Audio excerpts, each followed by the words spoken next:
And we are live. Welcome to the YouTube show Ask Me About My Draculas, where we explain supernatural books, TV shows, and media.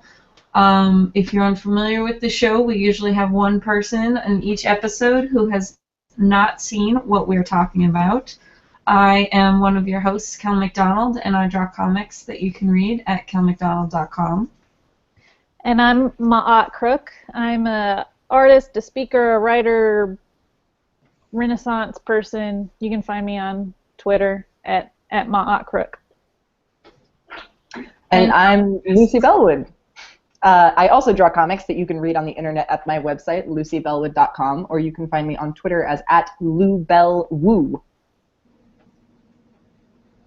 And so today we're talking about the children's book Bunnicula. Lucy, since you are not familiar with Bunnicula, what do you think it is about? Okay, so this is not strictly true to say that I'm not familiar with Bunnicula, because it was around in my grade school library. I just never read the thing, so I can tell you that it's definitely about a bunny, a white one with red eyes, who sucks the life juices out of carrots. And I never read far enough in the book to find out if that extends to sucking the lifeblood out of people at some point. I feel like that's the more intriguing route, rather than just a town that really cares about its vegetables. But that's literally all I remember about it. I remember the books being in our grade school library, and I flipped through them a couple times, but kind of like Goosebumps, I was a very skittish child, and so I didn't want to pick up books that I thought would give me nightmares. And Bunnicula kind of rode that line of it wasn't as outright intended to be scary as Goosebumps, but it was shelved kind of near it, and I didn't quite know if I trusted it, so I steered clear. So I'm excited to learn what you guys think it's about. Because how can we ever really know what it's about? You know, let's get some metatextual analysis in here. So you are correct in that it is about a rabbit. Mm-hmm. Yes. I think it is written in a way that would be funny for an adult, but maybe could be scary for a kid. Yeah.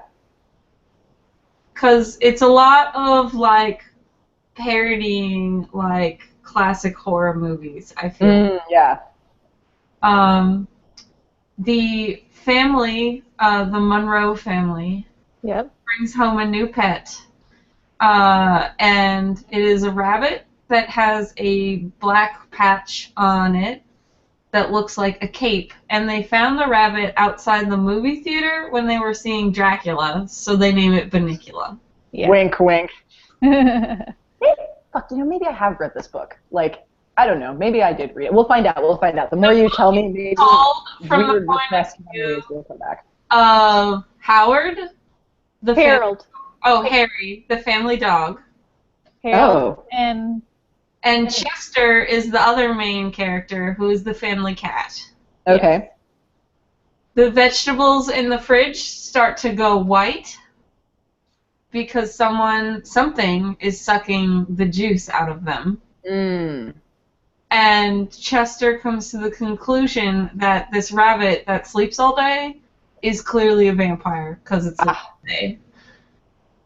And so he stays up one night to keep an eye on the rabbit, and somehow, mysteriously, Chester does not know how, but somehow he got out of his cage and opened up the refrigerator door by himself, and then did something in the refrigerator, hence the white vegetables, and went back into his cage. And Chester still does not know how. Chester is convinced that the rabbit is a vampire. Right. And that vegetables today, the world tomorrow. Yeah, it is. He's convinced that this vegetable eating is clearly a sign that they're plotting to take over the world. And that, him and the other vampire rabbits? Yeah. There's a bunch of them? Okay. No, but as far as we know, I feel like the book does a good job of never saying if Bunnicula is actually a vampire. Oh, interesting. Okay. Because Chester's evidence is that the rabbit sleeps all day, but a lot of rabbits sleep all day. So we never receive any confirm or deny. And then the Chester, the rabbit has weird teeth. Okay. Fangs. Yeah. Fangs instead of buck teeth. Yeah. That sounds pretty suspicious to me. But then Harold pointed out that he has fangs, and so does Chester. Yeah, there's like this.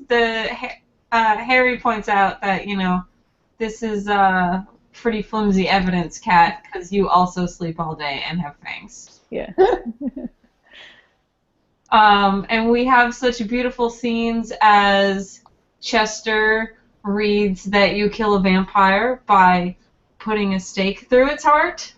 Oh, So no. Chester gets a meat stake and tries to, like, push that into Bunnicula.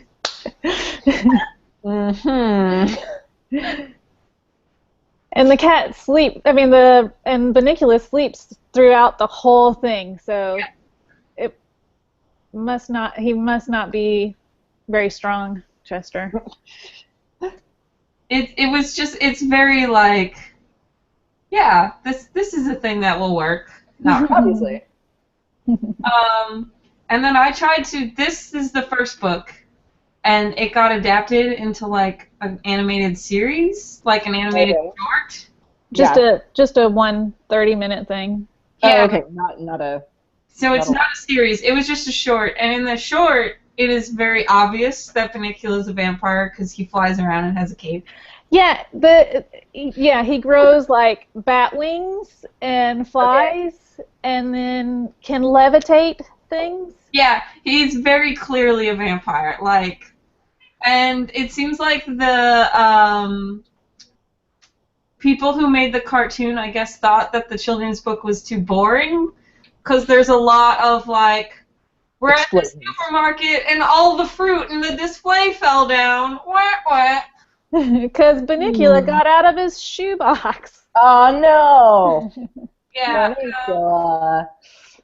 And then they added like some plot line where the like dad lost his job at the factory. Yeah, it's a food processing plant called WorldCo.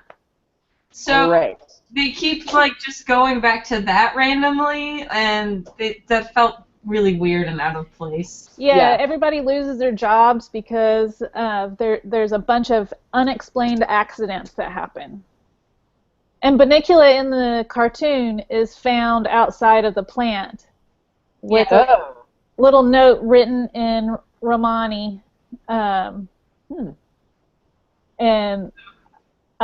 saying, "Please take care of my baby." Huh. So the somebody's rabbit baby. It's really weird. Yeah, it sounds like. Was it made in the 90s? 80s. 82. 80s. Yeah. Okay. The original book is from the 80s. Yeah. I think it was published in 79. So. Where did you find it? Is the animation like still available? You can get it on YouTube. Oh man, the YouTube nostalgia video hole is a really fascinating thing to behold. There was a video that I watched obsessively as a kid called The Mind's Eye, which was like a compilation of super early computer animation, which had no discernible storyline. It was like a series of abstract vignettes. But I watched it over and over and over and over as a kid and like really enjoyed mapping my own narrative of what was happening onto this totally bizarre world. And Lord knows where one would find a VHS tape of it now, but I got curious and I started hunting around on YouTube, and lo and behold, there were a bunch of people who had like gone on this vision quest to try and figure out what that hallucinogenic thing they watched in the 90s was, and it's up there. You can find it all. Yeah, you can find several videos of the Bunnicula cartoon. Yeah. You have several options. And are the people who are uploading it / commenting on it all like, oh, this delightful relic of my childhood, or is everyone pretty much in agreement that it was a strange idea? The one that I found was like, here's the animated Bunnicula special, no comment. That was it. It was, you can take what you will from it. Right. And I appreciate those the best. What? Say that again, Kel? I appreciate those the best, the no comment. Yeah. Yeah, the cartoon is really weird to me. Yeah. I didn't, of course, didn't remember it being as bad as it was because I watched it in the 80s. But Bunnicula, the noises the bunny makes Oh are no. monkey sounds. I mean, bunnies infamously don't make a lot of noise. No, unless That's what I they're was getting saying. hurt and then they scream Yeah. like children. But When you're teaching kids, like, what noise does a cow make? What noise does a whatever make? Like, you get to bunnies and you're like, the noise of my nose wrinkling.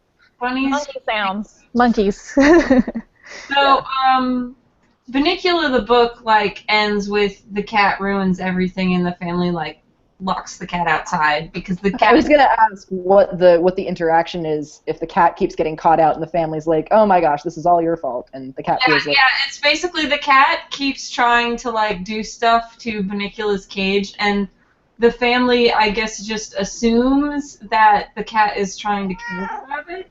Well, I like in reading it, I was all, holy shit, this cat is trying to starve this rabbit because he starts eating like wearing garlic. The cat starts wearing garlic. Oh god. And blocking Bunnicula from being able to get to any food. Yeah. So, but it was basically like the stuff that the cat does, like, I had a murderous cat as a child. Really? Go on. My older brother used to have lizards. Uh-huh. And my cat, who was a murderer, really was fascinated with them and very often tried to, like, get up around their cage. And it seems like if you were watching this cat behaving, not knowing what it was thinking, I would just assume, well, this cat's trying to break in that cage to murder that rabbit. Yeah. Because that's what my cat did to every single lizard my older brother bought. Oh no. One of the sibling things revenge that- on your brother for being a jerk to you is you would just stick your murdering cat on his lizards? We got the cat because there were mice in, like, our basement, and he was then this cat was very smart and always wanted to, like, challenge itself. So it saw the cage and the thing that it wasn't supposed to kill as a challenge to break into. Oh, yeah. So that was unintentional murder. Yeah. Well, unintentional by y'all. Completely intentional by the cat. Those lizards to die. My cat totally did plan for them to die. Yeah.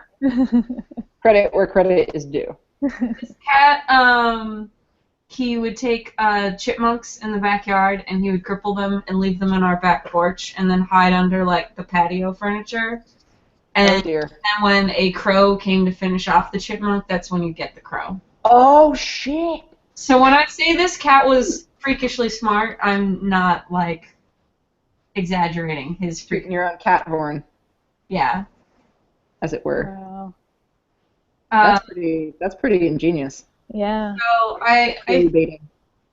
yeah. So I would assume, so when Chester gets the cat and Bunnicula gets locked outside, I assume the family just assumed that he was trying to murder the rabbit. Right. Chester did some weird stuff too that they didn't know. They just thought that something was wrong with Chester and needed to take him to the vet because he went and got Mr. Monroe's towel and put it on him like a cape. And tried to tell the family Bunnicula is a vampire, and even went and bit Harold's neck, trying to show them he's a vampire. Beware. Yeah. And they just thought that he was cold. Yeah. Or that he's sick.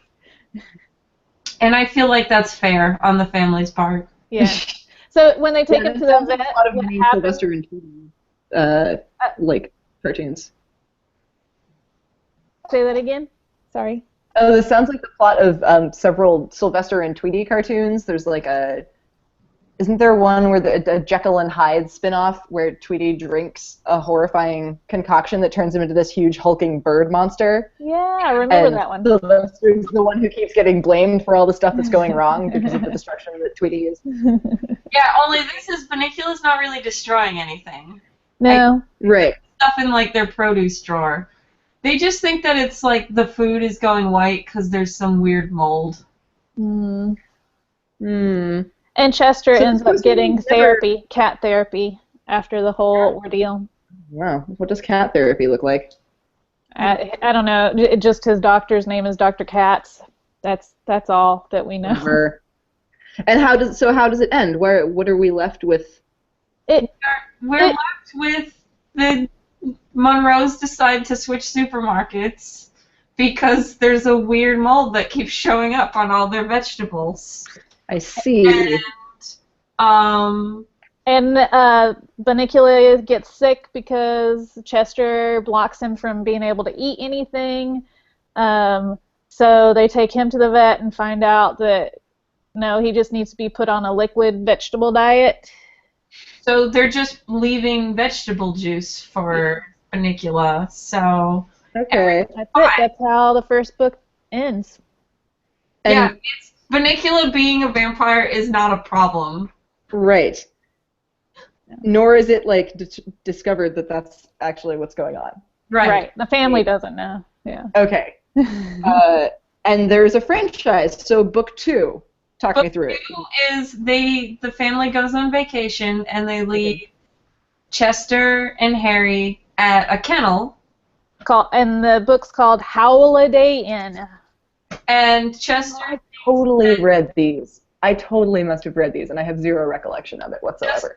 thinks that 2 of the dachshunds at the kennel are werewolves. Mm-hmm. I see. So it's not that the ever-present threat is from Bunnicula. It's that it's from various other supernatural. I feel like the ever-present threat is Chester's imagination. Yeah, for every book. Bunnicula actually has really very little involvement in any of the books. Yeah. And in this book, he has very little. Like he stays with the neighbors. Yeah. And so the whole book is them being at Chateau Bow Wow. Excuse me. I appreciate all the delightful puns in these books. Yeah. Oh my gosh. They have some cheesy puns and cheesy jokes. They're amazing. Has there ever been a stage adaptation? This sounds like the sort of thing that would be really right for like grade school productions. There was. I read that on Wikipedia. Nice.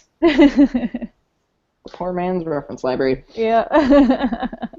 I'm glad that someone's on this to make children act this out. What the story is about for the second book is that a bunch of the pets at the kennel disappear.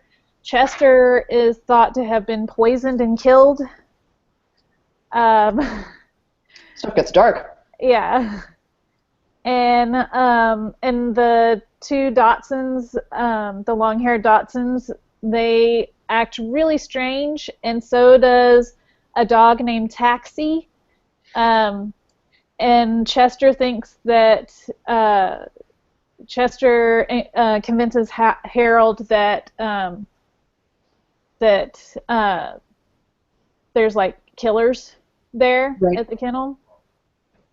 So when Chester disappears and Harold thinks he's dead, then Harold tries to figure out what's going on, and it turns out that one of the employees there at the kennel hears that there's a very valuable pet there, and so the kennel worker starts taking these pets, trying to figure out what's so valuable about them.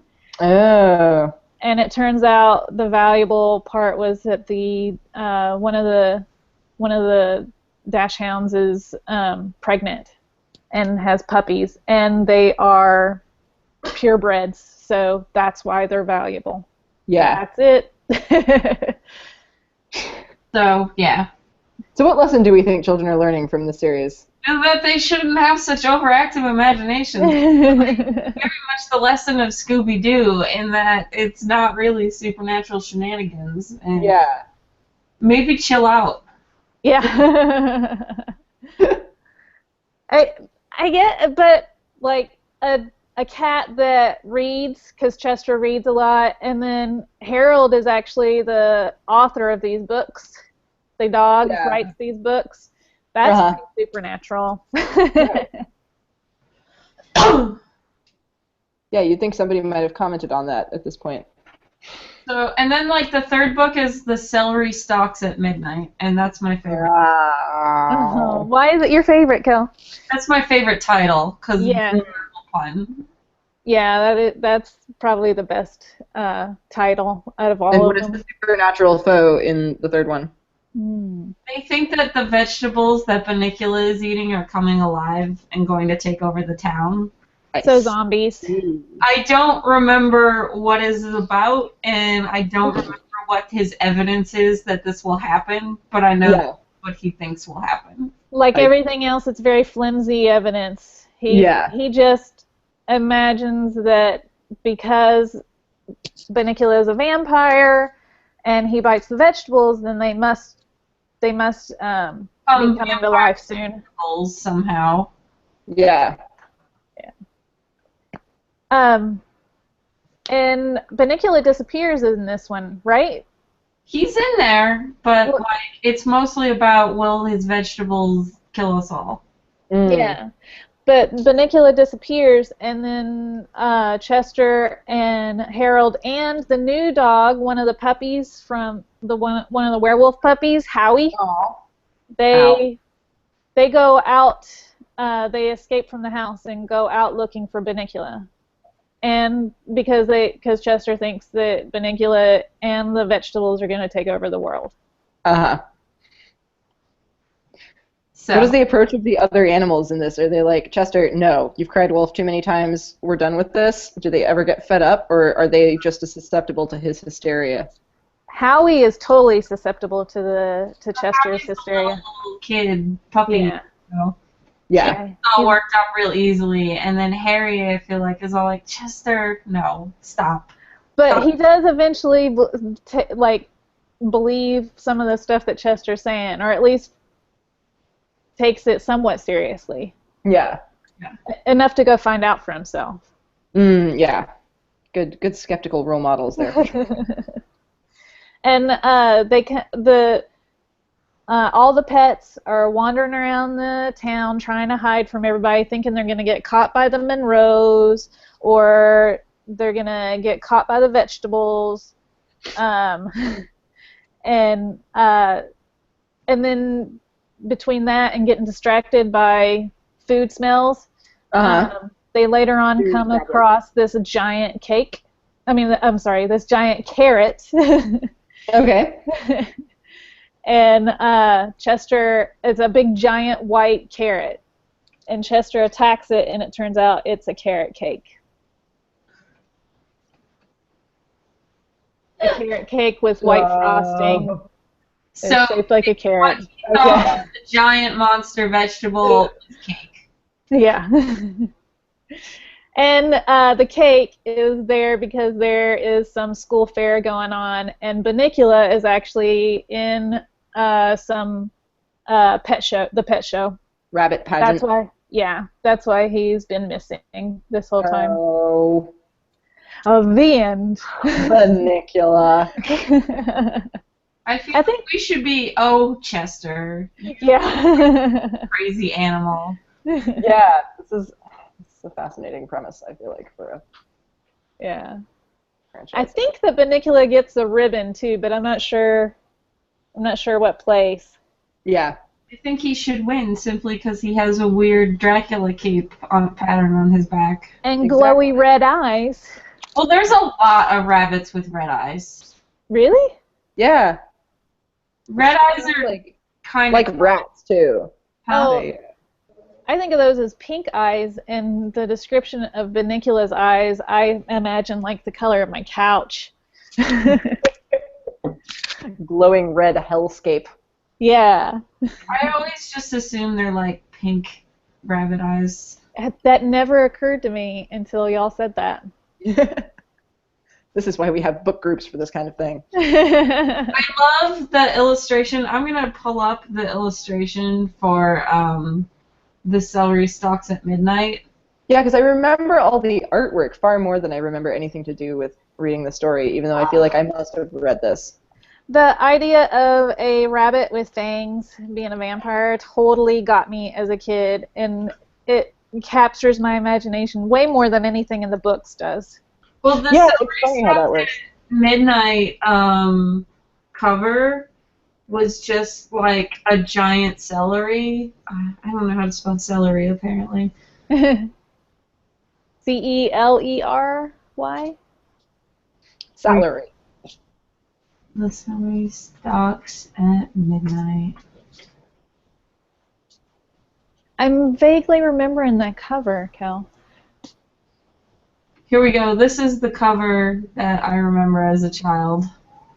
Just a giant celery standing over.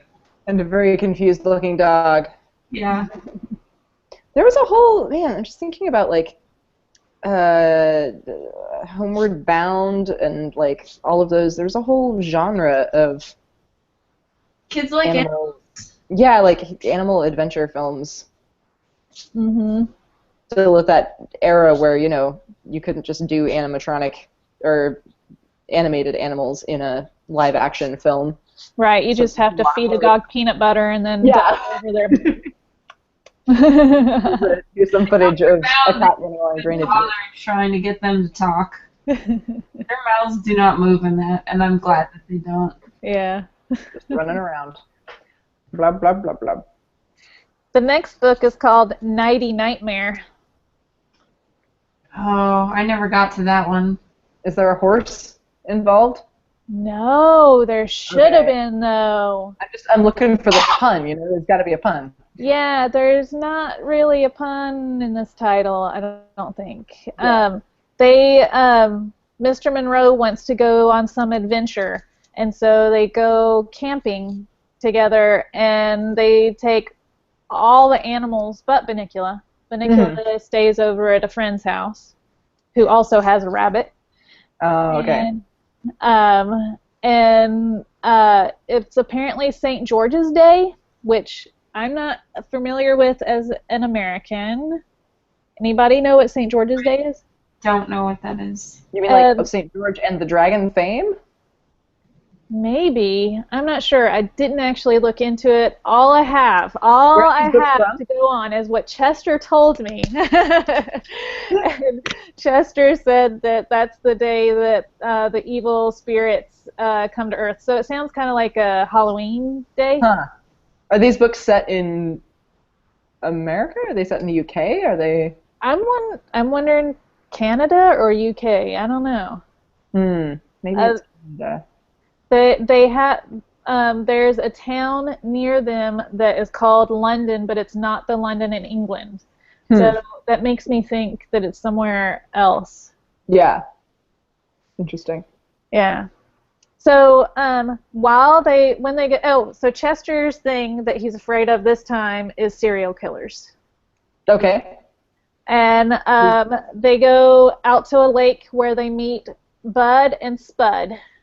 Is this a Nightmare on Elm Street parody? Maybe. That's too much of an adult reference for these children. I'm skeptical of this author's decisions. The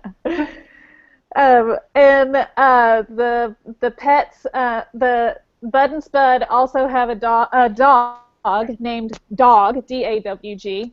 Oh. Which brings two very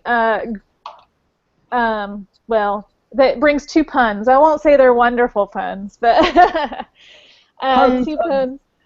Dog goes and stands too close to the campfire, and Bud and Spud go, hot dog, hot dog.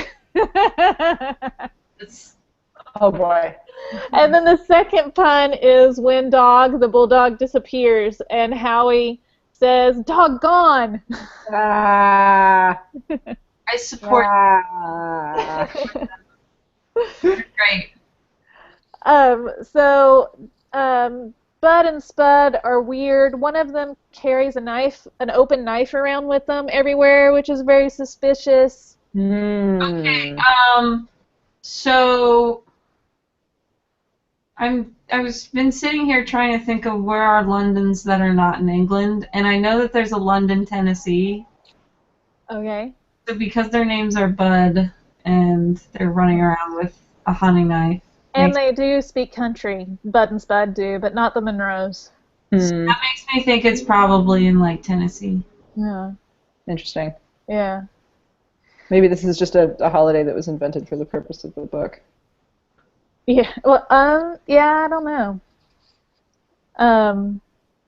Or it might I be. think Harold says something about it, that it's a real holiday, but again, I'm taking a dog's word for it, so I don't know. It might be state specific too, because I know I was unaware that the rest of the United States does not celebrate Patriots Day. What's Oh. Patriots Day? Yeah. Is it like is it Veterans Day, you mean? Or No, Patriots Day is when the Battle of Lexington Concord happened, and that's why there's the Boston Marathon is on Patriots Day. oh. So it's a holiday mostly celebrated in Boston? It is just Yes. Massachusetts holiday. Yeah. Yeah. So, You guys think you're so special. I thought that the rest of the U.S. would be down with the first battle of the Revolutionary War being celebrated, but I guess not. No. So St. George's Day might be one of those types. Yeah. Yeah, maybe. Local holiday. So Chester keeps on bringing that up, that the evil spirits are going to be out. And there they are, wandering around the woods by themselves. They leave the Monroes. But Bud and Spud say, it's okay. Dog knows the area just fine. Mm-hmm. Just as well as he knows his name. So they go wandering around, and Dog leads them to this house. And they get lost. So they decide to the pets just decide to camp out by this house, but are too afraid to go inside because Chester and Harold and Howie have no idea what this house is about, and Dog is being very cryptic. They're suspicious of Dog too. Does Dog talk? Yeah. Okay. The only pet that doesn't seem to talk is Bunnicula. Ever. Throughout the whole Rabbits don't make noises. Yeah, so obviously if they monkey could talk, they would know what to say. So Chester tells Dog a story to try to put him to sleep, and it's the story of Bunnicula. And as far as I can tell, it's a totally made-up story. Uh-huh. That Bunnicula was created by a vampire, a lonely vampire, who wanted other vampire rabbits to be his friends. And the vampire was a human vampire. Yeah, a human vampire. Okay. And he makes these two rabbits that are vampires who have a baby. One of them, Bunnicula, and then the vampire, which his name is Dr. EAD. Good job, Dread. Dr. Dread. Yeah. Yep. Good. All right. And that vampire also makes these humans into vampires. There's a whole mob, pitchfork with mob thing. The D in Dr. EAD stands for Diabolicus. So Dr. Diabolicus. Good. I wonder what he's a doctor of. Of diabolicus. Yeah, diabolicism. So then when they wake up, come to find out that house is actually Dog, Bud, and Spud's house. Oh. And when they go inside, they meet the mom, Bud and Spud's mom, And it turns out that the reason Bud and Spud were out in the woods was not because they wanted to kill the Monroes, but because they wanted to catch a baby skunk for their mom's birthday. Oh. Or Mother's Day or something like that. Yeah. Gift. Okay, Yeah. so this is going to support my Tennessee theory because I feel like this is hillbilly stereotypes is what they were going for. Yeah. Yeah. Always get my baby skunk on Mother's Day. Yeah. And that's the end. Oh, look, they weren't serial killers. Maybe Chester can rethink what he is doing before going around accusing people of being serial killers. Yeah. Nope, he doesn't. Spoilers. Yeah. Goes on for 7 books. Wow. And you guys have read all of them? I read all 7 of them I've read the first one as a kid and then the other 6 as an adult. Wow. As a kid, I read the first 3, and that's where I stopped. So I never got to Bud and Spud. The next one is called Return to Holiday Inn. This hasn't really come up in our discussion, but the Monroes are the worst pet owners ever. Not only do they bring their pets back to Chateau Bow Wow, even after the disaster that happened last time, where everyone thought that Chester was dead. They bring them back, but then. Did you know that Chester was dead or thought to be dead? Yeah, I think so. Yeah. Because it could have been that these are irresponsible kennel owners that just didn't tell the owners, so we thought your cat was dead for a little bit, and. At the end of the Holiday Inn one, the Monroe family shows up, and that's when the owner shows up and discovers that the other guy was a thief and trying to and a pet napper. A pet napper. So I think that they knew. But besides that, they're also bad owners because they feed Harold chocolate every day. Oh no! That is so good. Yeah. I don't do dogs, and I even know that that's like the thing you're not supposed to do. Yeah, that's the one that is bad. Actually, the problem with dogs and chocolate is because Harold is a fairly big dog. Yeah. Okay. So he would probably be okay. But So every day? He gets a chocolate cupcake every day. I want a chocolate cupcake. He hasn't done this podcast hungry. It's eating chocolate basically gives them diarrhea. So the problem is that if they have too much diarrhea, they become dehydrated. So for a big dog like Harold, they probably just have a mess to clean up. It's more than the diarrhea. It can give dogs seizures, too. I didn't know about the seizure part, but I knew that the main concern was dehydration. Yeah. And then it's also the concentration of the chocolate. And if this is the 70s, which is, the 80s when it's written, that would be before America realized that their chocolate is shitty. So they're probably feeding Harold Hershey bars, which are mostly wax anyway. No single origin Ethiopian for Harold. Yeah. In the movie, nobody feeds Bunnicula for 2 weeks. And he's kept in the shoebox all the time.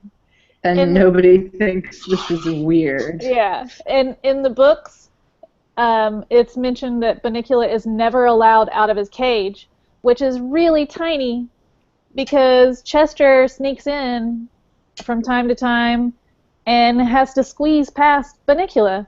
So they're just like the worst pet owners ever. Yeah. Sounds it. So this time when they go to Chateau Bow Wow, Chester's thing this time is the paranormal. He's reading a bunch of books on the paranormal. Don't read books, kids, is really what we're learning from this series, right? Yeah. Is that it gives you an overactive imagination and you start imagining things and it's bad. So just accept everything unquestioningly. They meet 2 cats, one named Felony and the other one named Misdemeanor. That's great. I Yeah. love those cats. Yeah. Is misdemeanor 2 words? Let's see. I can't remember from when I read it, but the way that Harold says it in the books, I think it is. I think it's misdemeanor. Right. And they so misdemeanor and felony, they break into things. They're cat burglars. They call themselves. Mm-hmm. In one of the they're not called cages at Chateau Bow Wow. They're called something else. They can't bungalows or something like that. And so in one of the bungalows, there's this pile of dirt, a dog collar that says Rosebud on it. Oh. And then a pile of bones.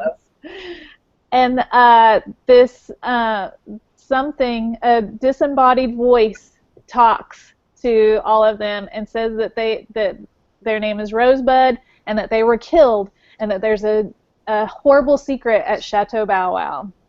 Yeah. So, and there's also this dog, this Great Dane dog that is new to the Chateau Bow Wow, and his name is Hamlet. His owner was an actor, or is an actor. That explains why did Hamlet's actor owner also own Rosebud? No. But the horrible secret is not that they're named after references to things that helped actors. Yeah. No. Hamlet has been left there for 3 months and doesn't know when his owner is going to come back. Also has a bad owner. Mm-hmm. Yep. And so the big mystery is what happened to Rosebud and what is this big secret? But what it turns out is that the Great Dane Hamlet is a ventriloquist who just wanted to get out but couldn't dig through out of his cage because he has arthritis. So he wanted all the other animals' help to get him out so that he could go find his owner. And it turns out that his owner is in a senior citizen's home. Yeah, and maybe didn't have a bad owner. Maybe the owner had irresponsible grandkids or something. Yeah. Yes. His niece or his sister was supposed to be watching Hamlet and fell in love with a man who did not like big dogs, so she sent Hamlet to Chateau Bow Wow. Aww. But in the end, Hamlet gets to stay at the senior citizens' home and gets to be the pet, the resident pet. That's good. I'm glad that Hamlet's okay. Yeah, I'm glad there's some happy ending here. Yeah.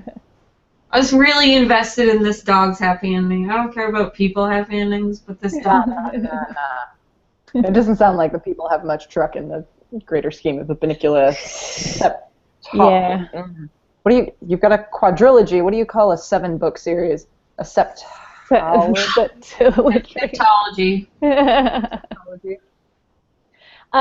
The next book is Bunnicula Strikes Again, and this is when Chester again thinks that that Bunnicula is trouble and tries to kill him again. What is the story of this by writer? starving him what do to we know death. about the author? How desperate at this point was this person to escape their publishing contract? It's like, oh, Jesus Christ, not another Bunnicula book. Oh my God, I've done it all. It sounds like they have a lot of great movie puns to share with us. So and this vehicle will just keep chundering along until all of those puns have exhausted themselves. Yeah. This is run down my battery unexpectedly quickly. I'm just going to grab my charger. I will be right back. All right. Glad that we know. Yeah.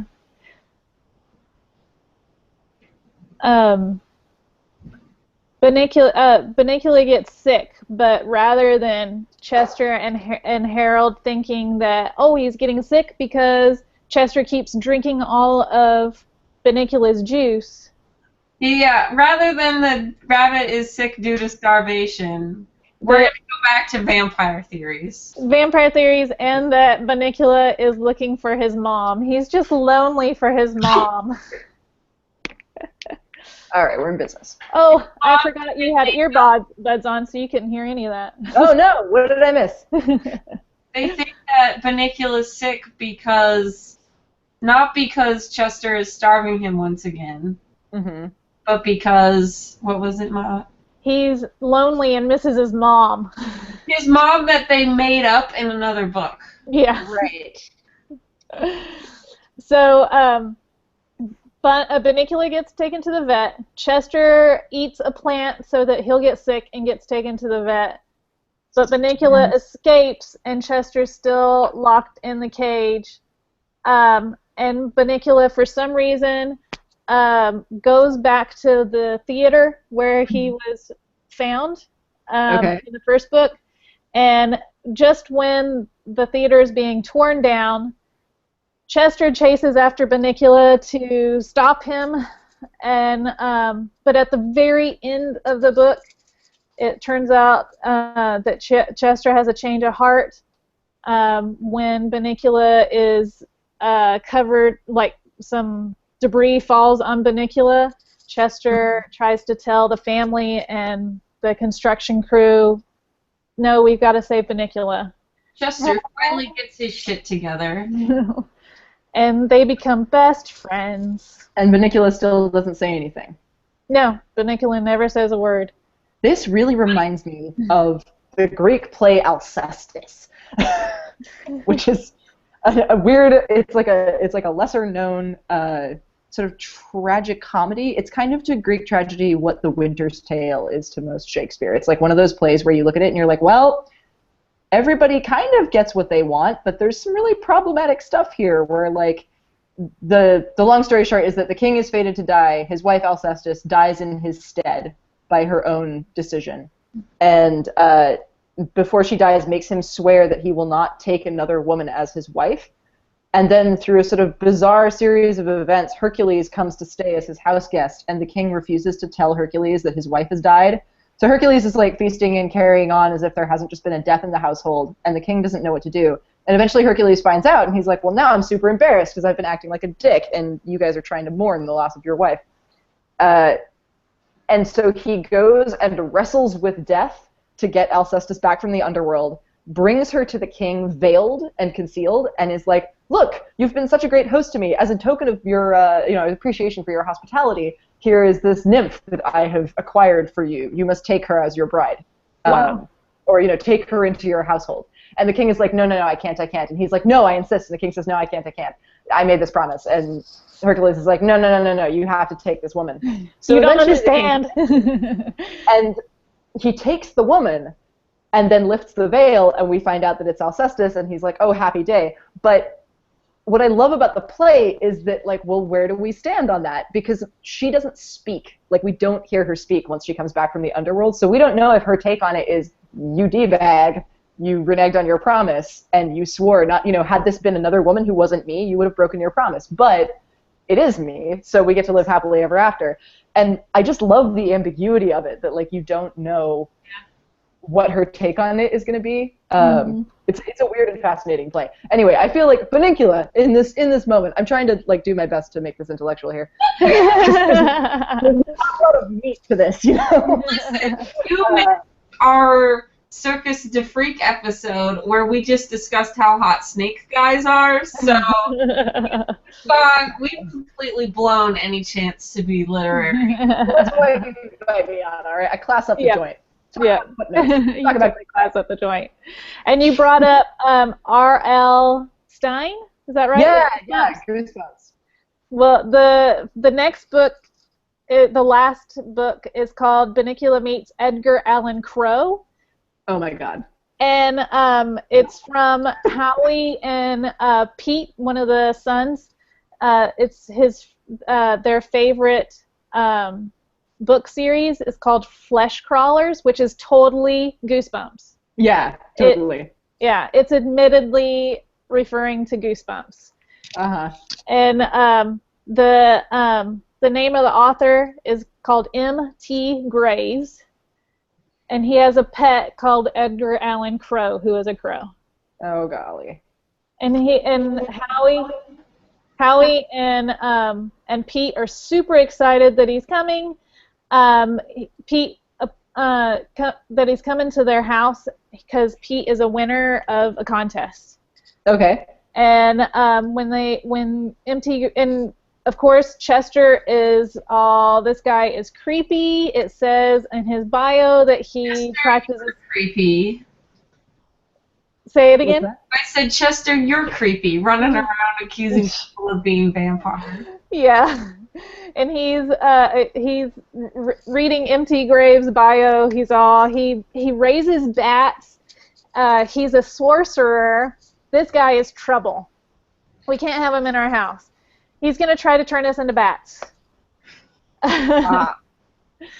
It just turns out that M.T. Graves, when M.T. Graves gets there, he's really awkward and weird.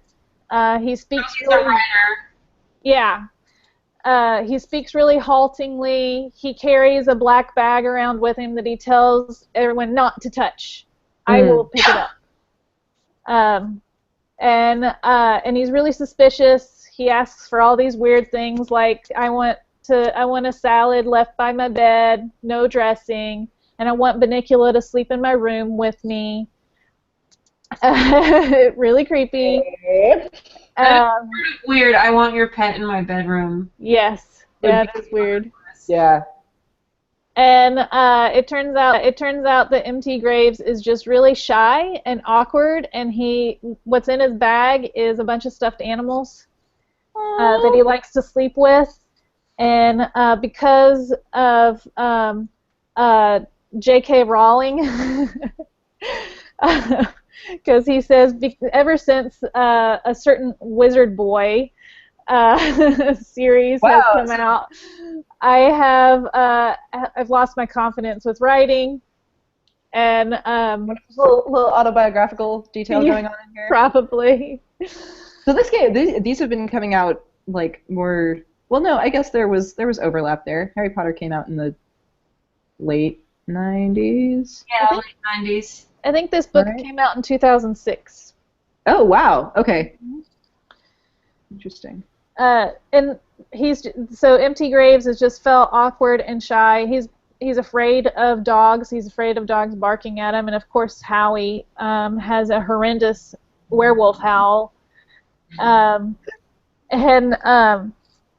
So he just wanted to work on his fears, and one of which is meeting people and talking to people. Uh-huh.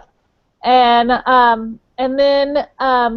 then we find out that what really happened, the person that wrote the letter was his crow, Edgar Allan Crow, because Edgar would like to go back and live with all the other crows, but he doesn't want M.T. Graves to be left alone.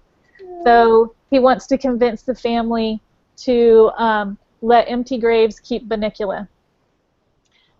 I don't know how a rabbit that doesn't talk will help him with his people skills, but okay. Yeah. We won't judge. Oh, and you know what? I had said that Bunnicula is the only pet that doesn't talk. Edgar Allan Crow doesn't talk either, but he knows how to type. So that's how we find out all of his backstory. Yeah. So I think it's a neat little detail. Alright, so I have a question, because I know that it was originally written by a husband and wife team. Okay. Yeah. And at some point the wife died. Of cancer. Yeah. Before the book even came out.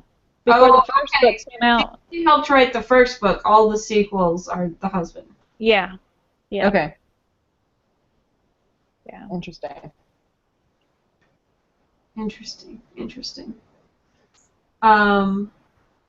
And do we know if there's yet more Bunnicula in the works? Will there be more Bunniculas? I don't know. The gap was ask me about my Bunniculas in 5 years. How much of a gap is between the R.L. Stine one and the one where Chester and Bunnicula are finally buds? How much of the gap? Yeah. I don't know. I have to look that up.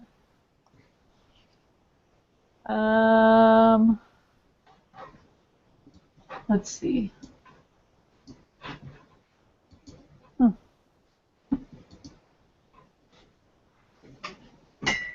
Y'all want to hear some more puns while we look that up? Yes, please. Always. Harold has a taste for books and for shoes.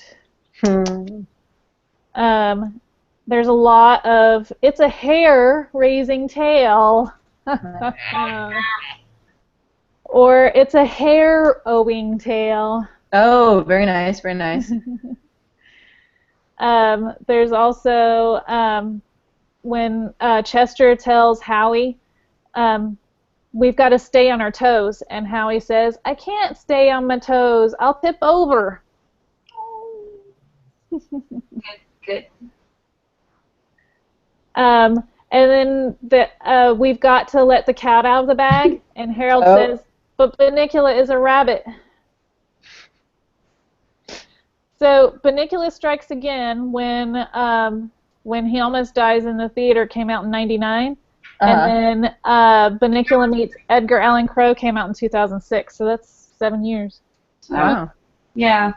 I wonder what prompted that return. Well, it makes sense that he then brings up that like Harry Potter made him feel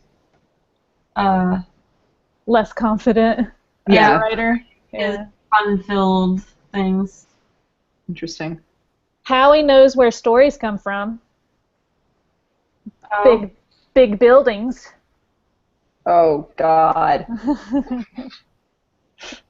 That is groan-worthy.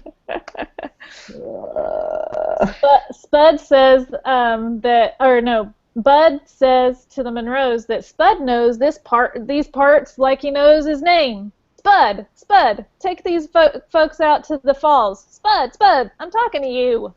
Nah. I'm glad you went through it and just made a list of all of the bad jokes. I think you mean great jokes. I didn't even do all of them.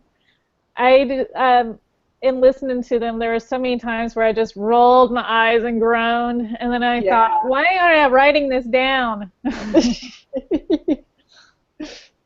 Howie sees some footprints in the mud when they are out camping, and Harold says, "Look, there's fresh prints," and Howie says, "The Prince of Darkness." Not of Bel Air, presumably.